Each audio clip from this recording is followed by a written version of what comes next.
All right, get ready because today we're diving into a topic that's going to really make you think. The simulation hypothesis. We're talking about the possibility that everything, and I mean everything we experience, Yeah. could just be part of a giant computer program. It's like we're living in the Matrix, but instead of dodging bullets, we're trying to figure out if the Matrix is even a thing. And the crazy part is we've got articles, studies, even a Wikipedia page that say this might not just be science fiction. So how do we even begin to wrap our heads around this? Well, a good starting point is philosopher Nick Bostrom. Back in 2003, he really threw everyone for a loop with something called the simulation argument. Ah, yes. Bostrom's trilemma. It basically says there are three possibilities, and they're all mind-blowing, right? Exactly. And here's the kicker. One of them has to be true. First, possibility. Civilizations like ours, they tend to self-destruct before they can develop the technology to create realistic simulations. So we're talking about blowing ourselves up before we can even create Sim-Earth. Precisely. Second possibility. Mm-hmm. Even if some civilizations do reach that super advanced level, they're probably not interested in simulating us. I guess if you can create entire universes, making a sim version of us would be kind of like playing with, I don't know, digital cavemen. Right. Not exactly a top priority. Which brings us to the third and probably the most unsettling possibility. We're already in a simulation. So Bostrom's saying advanced beings either wipe themselves out, they get bored with simulations, or we're already in one. It really makes you think. What do you think is the most compelling option? It's wild because Bostrom doesn't actually say which one he thinks is true. He just lays out the logic and suggests we shouldn't be so quick to dismiss the idea that we're living in a simulation. So let's say, just for fun, we are living in a simulation. Would there be any way to prove it? Could we actually see glitches in the Matrix? Now that is a fascinating question. One article actually suggests that the speed of light itself might be a clue. Wait, are you talking about the speed of light, that fundamental law of physics? You're saying that could be a sign. Think of it this way. Even the most advanced video games, there's a limit to how fast things can move, Hmm. right? That's because the game engine, no matter how good it is, has a processing speed limit. The article suggests the speed of light might be the processing limit of our simulated universe. So you're saying our universe could have like a refresh rate we just haven't noticed. It's possible. Like the universe has a built-in frame rate because of how much processing power the simulators are willing to use. Okay, now my head's spinning a little bit. But hold on. If we could actually detect these glitches, wouldn't whoever's running this simulation, wouldn't they try to stop us from finding out? That is a great question, and some of the articles address that. They say if the universe is a simulation, they could easily mess with our memories or even rewind events. Wait a minute. Rewind. So they've got a save point for the entire universe. Maybe they're just trying to beat their high score. Now, wouldn't that be something? It would make all this existential dread a little easier to handle. But on a serious note, why create a simulation in the first place? Why would they go through all that trouble? That's the million-dollar question, isn't it?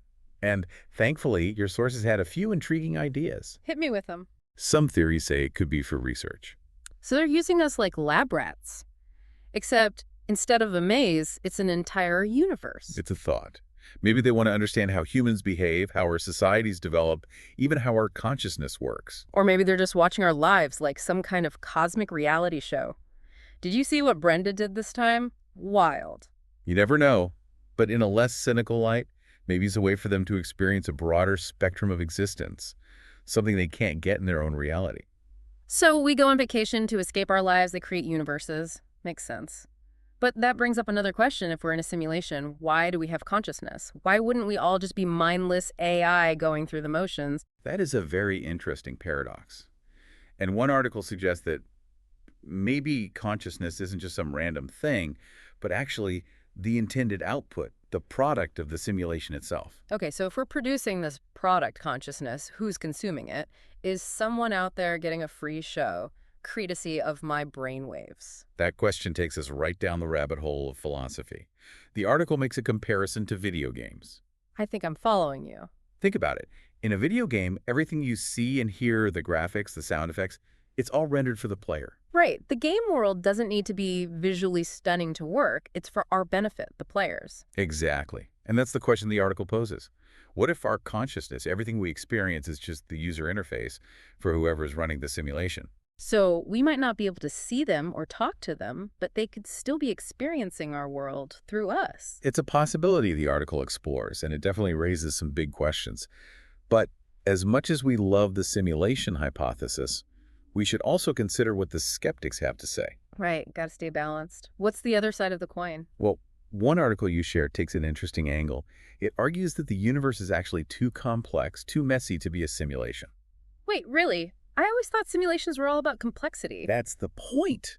Building complex systems takes a ton of work time, energy, resources, even for super intelligent beings. Wouldn't it make more sense for a simulated universe to be as efficient as possible? So a simulated universe would be cleaner, more efficient than what we see around us. What are your thoughts on that? It's a fair question. If this is a simulation, it seems to be full of unnecessary details and inefficiencies. And that leads us to another point the article makes. Okay, I'm hooked. Tell me more. Okay, I'm hooked. Tell me more. It makes you wonder, if this is a simulation, why make it so hard to figure out? Why not make it obvious? You're saying they'd leave clues, like a little note for us to find that says, "Welcome to the simulation." Well, maybe not a note, but the article argues a simulated universe might have some kind of built-in backdoor, a way for us to crack the code and see the truth. It's like they want us to figure it out. A final exam for the universe, pass, and you get to, I don't know, meet the programmers. It's an interesting thought, but the article actually leans towards a simpler explanation. If there's no obvious proof that we're in a simulation, maybe we're not. So after all that, we're back to square one. Not necessarily. Think of it this way. The simulation hypothesis, it's a thought experiment, a way to push the boundaries of what we think we know. Like they say, the more you learn, the more you realize you don't know. This whole conversation has been wild. And that's the beauty of it, right? Yeah. Whether we're in a simulation or not, exploring these ideas, it makes us question our assumptions, think bigger. It reminds us just how much is still out there. Yeah, we might not have all the answers, but it's amazing to even consider the questions, isn't it? I think so. And if anything, I hope it inspires you to keep digging, keep asking the big questions. Who knows what other mysteries are waiting to be uncovered? Absolutely. And on that note, that wraps up our deep dive into the simulation hypothesis. We've covered a lot of ground, from mind-bending theories to philosophical quandaries.